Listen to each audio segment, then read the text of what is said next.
ഉഷാദേവിയുടെ 2 മരുമക്കൾ നീലം, കവിത. മൂത്ത മരുമകൾ നീലമിന് 2 പിള്ളേര്. ഇളയ മരുമകൾ കവിതയുടെ കല്യാണം കഴിഞ്ഞിട്ട് 1 മാസം ആയതേയുള്ളൂ. നീലം മൂത്തതായതുകൊണ്ട് ഏതൊരു കാര്യത്തിനും മൂത്തത് താൻ എന്നുള്ളൊരു ഭാവം അവൾക്കുണ്ടായിരുന്നു. അവൾ കവിതേനെ മുമ്പോട്ട് വരുത്താൻ സമ്മതിക്കില്ലായിരുന്നു. കവിത, റോട്ടിയോടെ വെച്ചേക്കൂ, ഞാൻ പുറത്തെല്ലാവർക്കും ബിരിയാണി കൊടുത്തിട്ടുണ്ട്. ചേട്ടത്തി, പക്ഷെ അമ്മായിക്ക് റൊട്ടി വേണമെന്ന് പറഞ്ഞു. എന്നോട് പറഞ്ഞത് ചോറ് കഴിക്കില്ല എന്നാ. ഞാൻ പറഞ്ഞത് കേട്ടില്ലേ? റൊട്ടി ആവശ്യം വരികയാണെങ്കിൽ ഉണ്ടാക്കാം.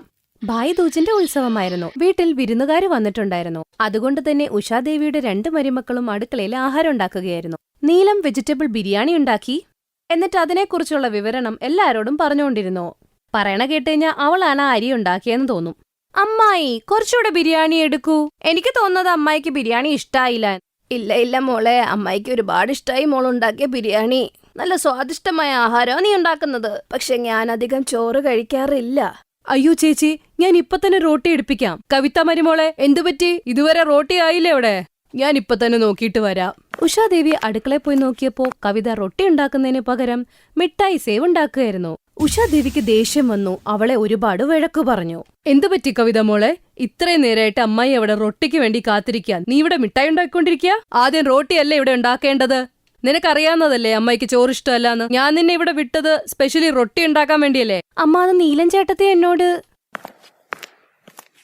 കവിത, നീ വിട്ടേരെ, ഞാൻ റൊട്ടി ഉണ്ടാക്കിക്കൊള്ളാം. അമ്മ അവിടെ പോയിരുന്നോ, ഞാൻ റൊട്ടി ഉണ്ടാക്കിക്കൊണ്ട് അങ്ങോട്ട് വരാം.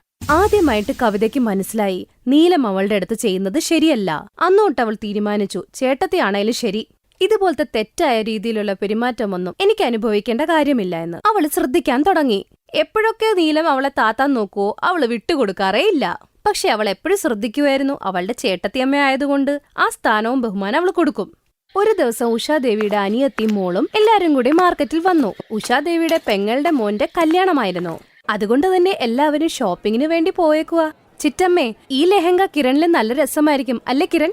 നീലൻ ചേച്ചി, കവിത ചേച്ചി കാണിച്ച ഈ ഓണിയൻ കളർ ലെഹങ്ക നല്ല രസമുണ്ട്. ഇപ്പൊ ഓണിയൻ കളർ ട്രെൻഡാണ്. ഒരുപാട് ആക്ട്രസ് ഈ കളർ എടുക്കുന്നുണ്ട്. അവരുടെയൊക്കെ കല്യാണത്തിന് അവർ ഇങ്ങനത്തെ ലെഹങ്കയാണ് എടുക്കുന്നത്. ഇതിൽ പടം എടുത്താൽ ഭംഗിയുണ്ടാവും. ഒരു കാര്യം ചെയ്യ് കിരൺ, അവന്റെ കല്യാണ ഉടുപ്പ് ഈ കളറാക്ക്, നല്ല ഭംഗിയായിരിക്കും. പിന്നെ ഞാൻ പറഞ്ഞ മേക്കപ്പ് പാർലറില്ലേ, അവര് നന്നായിട്ടാണ് മേക്കപ്പ് ചെയ്യുന്നത്. നല്ല രസമായിരിക്കും നിന്നെ കാണാൻ. സത്യം പറയാലോ കവിത ചേച്ചി, എന്റെ കല്യാണത്തിന്റെ ഷോപ്പിംഗ് അടിപൊളിയാക്കിയിട്ടുണ്ട്. അതെ, ഈ ചേട്ടത്തിമാരൊക്കെ പിന്നെ എന്തിനാ? ഇതുപോലത്തെ കാര്യത്തിന് വേണ്ടി തന്നെയാണ്. സത്യം പറയാലോ കവിത, നിന്റെ ചോയ്സ് അടിപൊളിയാണ്. എന്റെ ഋതു, ഇതൊക്കെ ഇപ്പോഴത്തെ പിള്ളേരല്ലേന്നേ, അവർക്ക് നമ്മളെക്കാളൊക്കെ നല്ല വിവരാ. കവിത ചേച്ചി, എന്റെ കൂടെ ആ കട വരെ ഒന്ന് വരുവോ? എനിക്ക് അവിടെ നിന്ന് ജീൻസിന്റെ കൂടെ നല്ലൊരു ടോപ്പ് എടുക്കാനുണ്ട്. ധീരജ് എന്നോട് പറഞ്ഞേക്കുന്നത് ഹണിമൂണിന് പോകുമ്പോ ജീൻസ് ഇടാനാ. ചേച്ചിക്ക് മനസ്സിലായല്ലോ അല്ലേ? എനിക്കെല്ലാം മനസ്സിലാവുന്നുണ്ട് കിരൺ. നല്ല രസമല്ലേ ഇങ്ങനെ ഷോപ്പിംഗ് ചെയ്യാൻ? മധുരമായ കുറെ ഓർമ്മകളല്ലേ? നീലമിന് ഭയങ്കര കുശുമ്പ് തോന്നുന്നുണ്ടായിരുന്നു. കാരണം കവിതേനെ എല്ലാരും പുകഴ്ത്തുന്നു. നീലമിന്റെ മോന് ഐസ്ക്രീം വേണമെന്ന് വാശി പിടിച്ചു. മമ്മി, എനിക്ക് ഐസ്ക്രീം വേണം. മമ്മി. ഐസ്ക്രീം ഒന്നും വാങ്ങണ്ട, വേണ്ടെന്നല്ലേ പറഞ്ഞത്? എന്ത് പറ്റി മോളെ? അവനെ എന്തിനാ വഴക്ക് പറയണേ? എന്തിന്റെ ദേഷ്യ? എനിക്കറിയില്ല ഋതു, എപ്പോഴും ഇവൾക്ക് ദേഷ്യാണ്. എന്താ കാര്യം എന്നൊന്നും മനസ്സിലാവുന്നില്ല. മോളെ, നീ ഒന്ന് അടങ്ങ്. ഇത് മാർക്കറ്റാ, വേറൊരാളുടെ കടയുടെ മുമ്പിലാ. എന്റെ മോളെ, നീ അതങ്ങ് വിട്. കൊച്ചല്ലേ, നീ വന്ന എനിക്കൊരു സാരി അങ്ങ് സെലക്ട് ചെയ്ത് തന്നേ. കുഞ്ഞിനെ ഇങ്ങോട്ട് എനിക്ക് താ. നീലം കുഞ്ഞിനെ അമ്മായിയമ്മയുടെ കയ്യിലോട്ട് കൊടുക്കും. അവര് സാരി നോക്കാൻ തുടങ്ങി. കുറച്ചുനേരം കഴിഞ്ഞ് കവിതയുടെ കൂടെ കിരൺ തിരിച്ചു വന്നപ്പോഴേക്കും എല്ലാരും അപ്പോഴാണ് ബിട്ടുവിനെ ശ്രദ്ധിച്ചത്. ബിട്ടുവിനെ കാണാനില്ല. ബിട്ടു എവിടെ പോയി? ബിട്ടു, കവിത, കിരൺ, നിങ്ങൾ രണ്ടിനും കണ്ടിരുന്നോ കടയുടെ പുറത്ത് ബിട്ടു ഇറങ്ങുന്നതായിട്ട്? ഇല്ലല്ലോ ചേച്ചി, കടയുടെ പുറത്ത് ഞങ്ങൾ ബിട്ടുവിനെ കണ്ടില്ല. ഞാൻ ഒന്ന് നോക്കട്ടെ, ചിലപ്പോ പുറത്തുണ്ടെങ്കിലോ. എല്ലാരും ബിട്ടുവിനെ തപ്പലായി. പക്ഷെ ബിട്ടുവിനെ കാണാനില്ലായിരുന്നു. നീലം കരയുന്ന കണ്ട് എല്ലാവരും ഇരുന്ന് കരയാൻ തുടങ്ങി. അപ്പോഴേക്കും കവിതയുടെ ഫോണിൽ ഒരു അൺനോൺ നമ്പറിൽ നിന്ന് കോള് വന്നു. ഹലോ, ആരാ? ആന്റി, ഞാനാ ഇത് ബിറ്റു. ഞാൻ അങ്കിളിന്റെ കൂടെ ഉള്ളത്. അങ്കിളുടെ കൂടെയോ? അങ്കിൾ ഒന്ന് ഫോൺ കൊടുത്തേ. ബിറ്റു ഇപ്പൊ എന്നോടുണ്ട്. ഞങ്ങളിപ്പോ പുറത്ത് ബസ് സ്റ്റോപ്പിന്റെ അടുത്തുണ്ട്. എല്ലാരും പേടിച്ചു വിറച്ച് ബിട്ടു എവിടെയായിരുന്നോ ആ വ്യക്തിയുടെ അടുത്ത് പോയി. ബിട്ടു, എന്റെ മോനെ, നിനക്ക് കുഴപ്പമൊന്നുമില്ലല്ലോ? എനിക്ക് കുഴപ്പമൊന്നുമില്ല. ഒരു കള്ളനായ അങ്കിൾ എനിക്ക് ഐസ്ക്രീം തന്ന് വിളിച്ചു. ഞാൻ പോകാൻ തുടങ്ങിയപ്പോ ഈ അങ്കിൾ എന്നെ പിടിച്ചു നിർത്തി. അയാളെ അടിച്ചോടിച്ചു. അയാൾ ഓടി. നിങ്ങളുടെ മകൻ ബിറ്റുവിന് കുഴപ്പമൊന്നുമില്ല. കള്ളൻ ഓടിക്കളഞ്ഞു. എന്റെ മുമ്പിലെങ്ങാനും പെട്ടാൽ വെറുതെ വിടില്ല ഞാൻ അവനെ. നിങ്ങളുടെ മകൻ മിടുക്കനാണ്. അവന് നിങ്ങളുടെ ആരുടെയും നമ്പർ അറിയില്ല, പക്ഷെ ആന്റിയുടെ നമ്പർ അറിയാം. അവൻ പറഞ്ഞു തന്നപ്പോ ഞാൻ ഈ നമ്പറിലേക്ക് വിളിച്ചു. ഒരുപാട് നന്ദിയുണ്ട് മോനെ. എല്ലാരും ബിട്ടുവിനെ കൊണ്ട് തിരിച്ചു വീട്ടിലെത്തി. നീലമിന് എല്ലാ കാര്യങ്ങളും മനസ്സിലായി. കുറച്ചു ദിവസം മുമ്പ് കവിതയുടെ കൂടെ ബിട്ടു ഇരിക്കുന്നുണ്ടായിരുന്നു. കവിത അവനെ അവളുടെ മൊബൈൽ നമ്പർ ഓർമ്മിപ്പിക്കുകയായിരുന്നു. ബിട്ടുവിനത് നല്ല രസമായിട്ട് തോന്നി. ബിട്ടു ആണെങ്കിൽ നീലമിന്റെ ഫോണിൽ നിന്നും കവിതയ്ക്ക് എപ്പോഴും കോൾ ചെയ്യുമായിരുന്നു. തമാശക്കാണെങ്കിലും ശരി, ബിട്ടുവിന് ഈ ഒരു കാര്യവും പറഞ്ഞ് കവിത ആന്റിയുടെ നമ്പർ കാണാപ്പാടമായിരുന്നു. ഇത് എന്ത് കളിയാണ് കവിത ചെയ്യുന്നേ? പഠിക്കേണ്ട കുട്ടിയാണ്, അവൻ മൊബൈൽ നോക്കിക്കൊണ്ടിരിക്കുക. വരൂ ബിട്ടു, പഠിക്കേണ്ടതാണ്. നീലമിന് എല്ലാം ഓർമ്മയും വന്നു. അവൾക്ക് ഭയങ്കര വിഷമവും തോന്നി. അവളുടെ കണ്ണിൽ കണ്ണുനീരായിരുന്നു. ഐ എം സോറി കവിത, എന്നോട് ക്ഷമിക്കണം. ഞാൻ നിന്നെ മനസ്സിലാക്കാൻ ഇത്തിരി വൈകിപ്പോയി. നീ ശരിക്കും എത്ര സ്നേഹത്തോടെയാണ് എല്ലാവരെയും നോക്കുന്നത്. ചേട്ടത്തി, നിങ്ങളെയൊക്കെ നോക്കുന്നത് എന്റെ കടമയല്ലേ? പിന്നെ നിങ്ങളും എല്ലാരും എത്ര നല്ലതാ. എന്നെ എന്തോരാ കെയറിയണേ.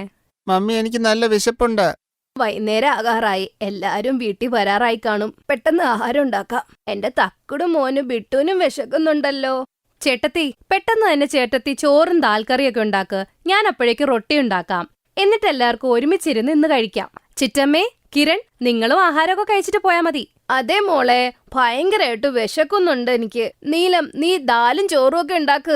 പിന്നെ കവിത, നീ ഒരു കാര്യം ചെയ്യ്. റൊട്ടിയുടെ കൂടെ തന്നെ നീ അന്ന് ഉണ്ടാക്കിയ മുളകിന്റെ അച്ചാറില്ലേ, അതെനിക്ക് തരണം. ഭയങ്കര സ്വാദിഷ്ടമായിരുന്നു അത്. അതെ മക്കളെ, നിങ്ങൾ പെട്ടെന്ന് തന്നെ ഉണ്ടാക്ക്. നീലം ചേച്ചി, ഈ സാരിയുടെ കൂടെ ചപ്പലാണോ സാൻഡലാണോ നല്ലത് ശരിക്കും? ഇതിന്റെ കൂടെ നല്ലത് ഹീലുള്ള ചെരുപ്പായിരിക്കും. എന്ത് പറഞ്ഞാലും ശരി, ചേച്ചി ഉണ്ടാക്കുന്ന ചോറിന്റെ വേവ് പൊളിയാ. എനിക്കിങ്ങനെ ചോറൊന്നും ഉണ്ടാക്കാൻ അറിയില്ല. ചേച്ചി, എനിക്കും കൂടെ ഇതുപോലെ ചോറുണ്ടാക്കാൻ പഠിപ്പിക്കുവോ? ഓരോ അരിയും വേറെ വേറെ. എനിക്കും പഠിക്കണം. അങ്ങനെ സന്തോഷത്തോടെ ചെറിയ ചെറിയ കാര്യങ്ങളൊക്കെ പറഞ്ഞ് അവര് രണ്ടുപേരും സ്നേഹത്തോടെ തന്നെ കെട്ടിപ്പിടിച്ച് നിൽക്കും.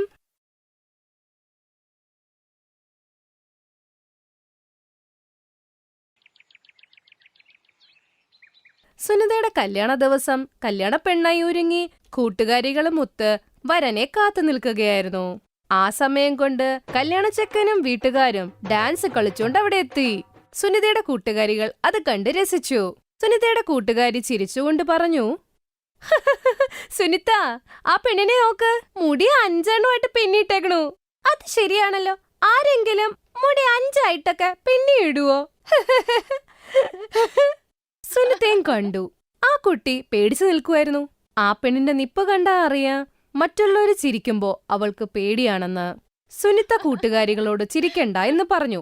ചിരി നിർത്ത്, ഇതിൽ ചിരിക്കേണ്ട കാര്യമൊന്നുമില്ല. ആ കുട്ടി പേടിച്ചു നിൽക്കുന്നത് കാണുന്നില്ലേ? ആരെങ്കിലും നിന്നെ കണ്ട് ഇതുപോലെ ചിരിച്ചാൽ നിനക്ക് ഇഷ്ടപ്പെടുവോ? ഇത് പറഞ്ഞപ്പോൾ കൂട്ടുകാരികൾ ചിരി നിർത്തി. സുനിതയ്ക്ക് ആ കുട്ടിയെ കണ്ട് സങ്കടം തോന്നി. സുനിതയുടെ കല്യാണം കഴിഞ്ഞ് അവൾ ഭർത്താവിന്റെ വീട്ടിലെത്തി. അമ്മായി വിമല ആർത്തി ഒഴിഞ്ഞിട്ടു. വരൂ മോളെ, നീ ഈ വീട്ടിൽ ലക്ഷ്മിയാണ്. വരൂ, ഇതെന്റെ മോളാ. ഇത് പൂർണിമയാ, എന്റെ മോളാ, നിന്റെ നാത്തൂൻ. സുനിത കണ്ടപ്പം മനസ്സിലാക്കി ഇത് ആ കുട്ടി തന്നെയാണെന്ന്. അവൾക്കറിയില്ലായിരുന്നു ഇതവളുടെ നാത്തൂനായിരിക്കുമെന്ന്. ആഹാ, അപ്പൊ നീയാണ് എന്റെ നാത്തൂൻ. ഞാൻ കേട്ടിരുന്നു എനിക്ക് നാത്തൂനുണ്ടെന്ന്, പക്ഷേ കണ്ടില്ലായിരുന്നു ആരാന്ന്. എങ്ങനെ കാണാനാ മോളെ? 2 ആഴ്ച കൊണ്ടല്ലേ ഇതൊക്കെ സംഭവിച്ചേ? പറയാനാണെ ഒരുപാടുണ്ട്. 2 ആഴ്ച മുമ്പ് ഞങ്ങൾക്ക് ഇടുത്തി വീണ പോലെ ഓരോ കാര്യങ്ങളും. ചേട്ടത്തി നല്ല സുന്ദരിയാട്ടോ. നിന്നെ കാണാനും സുന്ദരിയാണല്ലോ. ഞാനെങ്ങനെയാ സുന്ദരിയാവുന്നേ? 5 മുടി പിന്നി കെട്ടിയിട്ടേക്കുവാ. ഇത് കാരണം എന്നെ കാണാൻ ഒരു ഭംഗിയില്ല. ആൾക്കാരെന്നെ കളിയാക്കും. പക്ഷേ 5 എണ്ണമായിട്ട് എന്തിനാ പിന്നിയത്? ഇവളുടെ മുടി നല്ല കരുത്തും നീളവും ഉള്ളതാ. എന്ത് പറയാനാ, 5-ൽ കുറഞ്ഞ് പിന്നിടാൻ പറ്റില്ല. എത്ര ശ്രമിച്ചാലും അങ്ങനെയാ. ഇത് കാരണം എനിക്കിപ്പോ വളരെ ബുദ്ധിമുട്ടാ. ശരി, ഞാൻ വന്നില്ലേ, ഇനി ഞാനൊന്ന് ശ്രമിച്ചു നോക്കട്ടെ. പൂർണിമയും സുനിതയും നല്ല സൗഹൃദത്തിലായി. പൂർണിമ കോളേജിൽ പഠിക്കുകയായിരുന്നു. അവൾക്ക് കോളേജിൽ പോകാൻ മനസ്സില്ലായിരുന്നു. കുറച്ചു ദിവസം കഴിഞ്ഞ് സുനിത പൂർണിമയോട് ചോദിച്ചു, നിനക്കെന്താ കോളേജിൽ പോകാൻ ഇഷ്ടമില്ലാത്തത്? കോളേജിൽ പോയിട്ട് എന്ത് ചെയ്യാനാ? എല്ലാരും എന്നെ കണ്ട് കളിയാക്കും. ശരി, ഇങ്ങോട്ട് വാ, ഞാൻ നിന്റെ മുടിയൊന്ന് നോക്കട്ടെ. ശരി, എല്ലാരും ശ്രമിച്ചു നോക്കിയതാ, ഒന്നും സംഭവിച്ചില്ല. ചേട്ടത്തി കൂടെ ശ്രമിക്കേ.